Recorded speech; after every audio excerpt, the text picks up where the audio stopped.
Bapak tuh melihat dunia arsitektur sekarang itu gimana sih, Pak? Menurut saya arsitektur tetaplah menjadi pilihan terbaik untuk hidup saya. Jadi jangan merasa salah jurusan ya, Dek ya.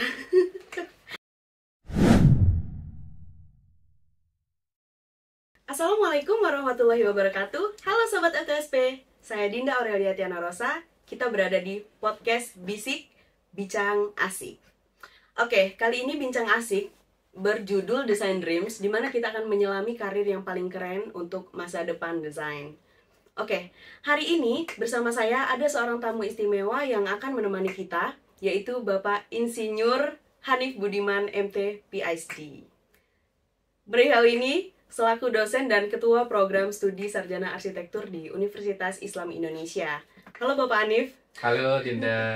Mungkin bisa dulu, waalaikumsalam. Mungkin bisa sapa dulu nih sobat-sobat FTSP yang lagi nonton, karena banyak banget nih pastinya yang excited karena Bapak Hanif bisa menjadi narasumber kita kali ini. Selamat pagi Sobat FTSP, Assalamualaikum. Senang sekali berjumpa, mudah-mudahan ini bermanfaat untuk kita semua. Oke. Aduh, sebenarnya jujur saya cukup deg-degan ya Pak ya. Soalnya fun fact Bapak ini tuh kayak jago banget nge-sketch. Saya juga sebenarnya udah lama banget nge-follow Bapak di Instagram ya Pak ya. Mungkin habis ini bisa di-follow back mungkin Pak. Boleh. Oke, kita langsung Ya. masuk ke pembahasan kita tentang Oke. menyelami karir untuk masa depan desain ini Pak. Betul. Iya. Ya, Tentunya Bapak ini kan sudah berpengalaman sekali di dunia arsitektur. Insyaallah. Ya. Arsitektur pun sangat luas artinya, dan setiap orang tuh pasti punya perspektifnya masing-masing gitu Pak. Betul. Nah, dari perjalanan Bapak sampai saat ini Pak, Bapak tuh melihat dunia arsitektur sekarang itu gimana sih Pak? Mbak Dinda dan Iya. teman-teman Sobat FTSP, saya spill sedikit ya. Boleh banget. Story hidup saya gitu. Jadi saya itu memang menggambar sejak TK. Walaupun kala itu untuk tugas-tugas dan sebagainya.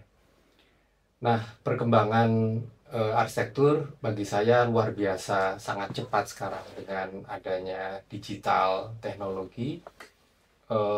Perubahan dari kemampuan menggambar yang manual, sekarang kita bisa generate Canva image generator itu hanya dalam sekejap. Tapi menurut saya arsitektur tetaplah menjadi pilihan terbaik untuk hidup saya. Nah, itu perspektif saya itu. Saya tidak akan pernah menyesal memilih arsitektur sebagai disiplin ilmu saya. Iya. Oke. Nah, terkadang tapi Pak, yang menjadi problem seperti mahasiswa saat ini, kita menjurus ke mahasiswa baru deh Pak. Betul. Terkhususnya kayak mereka sering punya ketakutan gitu Pak. Yang saya lihat itu kayak, bisa nggak sih mengikuti dunia perkuliahan kayak gitu? Kan mereka mahasiswa baru gitu kan. Betul. Kayak takut terlalu sulit gitu. Atau Iya. bahkan ada yang berpikiran mungkin kayak, aduh ini salah jurusan nggak ya kalau saya masuk Betul. arsitektur Iya. gitu. Tapi dalam pengalaman dan perjalanan karir Bapak nih, dalam melihat situasi mahasiswa yang punya ketakutan tersebut, ini juga bisa banget jadi wejangan untuk teman-teman Gen Z yang punya pertanyaan yang sama Pak. Gimana Pak tanggapannya? Ketakutan menghadapi pendidikan yang lebih tinggi itu sesuatu yang wajar. Dari SD ke SMP, oh nanti teman saya gimana? Dari SMP ke SMA, oh nanti gurunya gimana? Dari SMA ke perguruan tinggi, oh nanti kuliahnya seperti apa? Itu adalah yang wajar. Tapi ketakutan itu harus dihadapi. Kita punya orang tua, kita punya agama, kita punya, insya Allah kalau di perguruan tinggi itu kita akan punya dosen-dosen, dan di arsitektur kami menyiapkan dosen-dosen bimbing akademik, tutor-tutor yang handal yang selalu akan menemani, dan apa-apa yang sudah dimiliki selama SMA itu akan sangat bermanfaat. Kita tidak akan mengulangi lagi pelajaran bahasa Inggris. Itu justru bisa dikembangkan dan dipraktekkan dalam aplikasi ilmu arsitektur. Insya Allah arsitektur tidak akan menjadi sesuatu yang asing, walaupun memang dalam ilmu itu ilmu-ilmu terapan yang berbeda dengan ilmu-ilmu populer lainnya. Tapi insya Allah arsitektur itu memberi kesempatan teman-teman yang punya minat di bidang apapun, mau seni, olahraga, organisasi, ilmu pengetahuan alam, bisa dikembangkan di arsitektur. Mudah-mudahan Terus. ketakutan itu akan perlahan-lahan akan berkurang seiring dengan perjalanannya dari tahap ke tahap di dunia arsitektur. Betul sekali. Begitu. Harus mengenal diri sendiri juga ya Pak. Mengenal diri sendiri, percaya diri sendiri, bahwa ketakutan itu hanya di pikiran kita. Begitu kita praktek, seperti halnya kita naik sepeda, takut jatuh. Ya, kita harus berani mulai naik sepeda. Toh. Dengan jatuh sedikit justru membuat kita ahli naik sepeda. Seperti itu. Begitu juga dalam arsitektur. Mudah-mudahan dengan keyakinan, motivasi, berani, itu semua akan berjalan dengan baik dan nyaman. Oke, jadi jangan merasa salah jurusan ya Dek ya. Arsitektur sip. Oke, saya mungkin punya sedikit cerita nih Pak untuk pertanyaan kita selanjutnya nih akan menjurus ke sana. Jadi saya itu punya teman Pak yang baru saja lulus dari jurusan arsitektur gitu Pak. Iya. Nah, dia ini sangat antusias dengan berbagai peluang karir yang bisa dijelajahi kayak gitu. Karena lulusan arsitektur kan nggak mesti harus jadi arsitektur tentunya. Betul. Ya, pasti ada banyak remaja di luar sana yang masih maba atau mahasiswa yang penasaran dengan masa depan mereka di bidang ini juga, Pak. Nah, seperti munculnya pertanyaan tentang apa sih peluang karir yang bisa ditempuh oleh lulusan arsitektur di era digital seperti sekarang ini? Begitu, Pak. Program studi arsitektur Fakultas Teknik Sipil Perencanaan Universitas Islam Indonesia itu sudah menyiapkan kurikulum 2020 yang terdiri dari 4 circle kemampuan. Satu adalah circle terkait dengan merancang desain bangunan itu sendiri, yang tentu saja ini akan menjadi karir-karir yang kita harapkan berlanjut. Tapi circle kemampuan yang lain yang akan dikembangkan di arsitektur itu adalah bisnis dan entrepreneurship.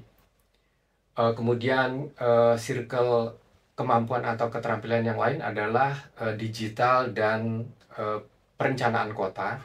Dan yang terakhir adalah teknologi dan kinerja bangunan. Nah, ini circle-circle yang memberi peluang apapun minat kemampuan dari teman-teman kalau pada bidang perancangan bangunan setelah lulus S1 bisa ke program profesi arsitektur menjadi arsitek profesional. Tapi bagi yang juga berminat arsitek dengan bidang-bidang bisnis kreatif, dia tertarik mengembangkan kafe dengan ambience ruang yang chill, ruangan yang vintage, maka itu juga kesempatannya sangat banyak. Tidak harus menjadi arsitek profesional, tapi dia bergerak di bidang kreatif, usaha kafe, usaha fashion, usaha craftsmanship, dan bisnis-bisnis lainnya, dan bisnis properti, yang semuanya itu akan diberi pemahaman-pemahaman dan pelajaran dasar. Kalau dia tertarik dengan dunia digital, sebagai seorang ahli di bidang teknologi informasi akan mengembangkan startup bisnis, juga akan ada kesempatan di arsitektur kami, bidang-bidang yang akan dipelajari. Dan yang terakhir tentu saja teknologi dan kinerja bangunan. Kalau dia tertarik pada software, bagaimana akan menilai bangunan itu dari aspek kesehatan, aspek konstruksi. Jadi peluang karirnya sangat banyak. Mau arsitek profesional, mau bisnis dan pengusaha, mau di bidang sosial kemanusiaan, mau di bidang konstruksi teknologi bangunan, semua bisa berkembang di arsitektur. Jadi jangan khawatir, karir di program studi arsitektur bisa akan berkembang dengan banyak sekali bidang-bidang profesi. Seperti itu. Banyak sekali. Jangan khawatir. Banyak banget ya Pak ya? Banyak banget. Jadi kalian nggak perlu takut ya Pak ya? Nggak perlu takut. Karena kita juga ini nggak sih Pak, mengenal diri sendiri juga nggak sih Pak? Betul. Kayak seiring berjalannya kita S1 betul, gitu. Betul. Kita tuh kemana sih arahnya gitu betul. Kan? Nah, untuk menemukan minat dan jati diri di semester awal di tahun kedua itu kami punya namanya proses evaluasi perancangan yang akan dibimbing oleh DPA. DPA akan memberikan guideline terhadap minat-minat apa dan keterampilan seperti apa yang harus dikembangkan. Jadi dosen-dosen pembimbing akademik GPA insya Allah akan sangat senang hati menemani adik-adik semua untuk mengembangkan kemampuan-kemampuan ilmu sesuai dengan minat dan bakat kalian. Itu akan ditemani oleh kita semua. Jadi dosen jangan terlalu dianggap sebagai seorang yang sangat mendikte, tapi anggaplah dosen, tutor itu sebagai bestie-bestie kalian. Curhat saja apa yang menjadi ketidaknyamanan di kos, dalam mengembangkan tugas. Insya Allah kami akan membantu menjadi bestie terbaik selama di sarjana arsitektur. Iya, oke. Terdengar sangat menarik ya Pak ya. Mudah-mudahan teman-teman. Iya, teknologi itu kan memang selalu membawa banyak perubahan ya Pak ya. Betul, betul, betul. Tapi Pak, meliputi hal itu, dunia arsitektur yang semakin berkembang pesat ini, sebaiknya kita gimana sih Pak menyikapinya? Ini juga bisa menjadi tips and trick mungkin Betul, betul. mahasiswa arsitektur yang ingin mempersiapkan diri mereka agar lebih kompetitif di dunia kerja. Ya. Berkawanlah dengan teknologi digital saat ini. Saya kira teman-teman sejak SMP pun sudah dikenali kan apa itu namanya PowerPoint, untuk membuat presentasi pakai Canva dan sebagainya. Anak SMP loh, anak SMP gitu. Tidak terbayangkan oleh generasi baby boomer seperti saya gitu kan.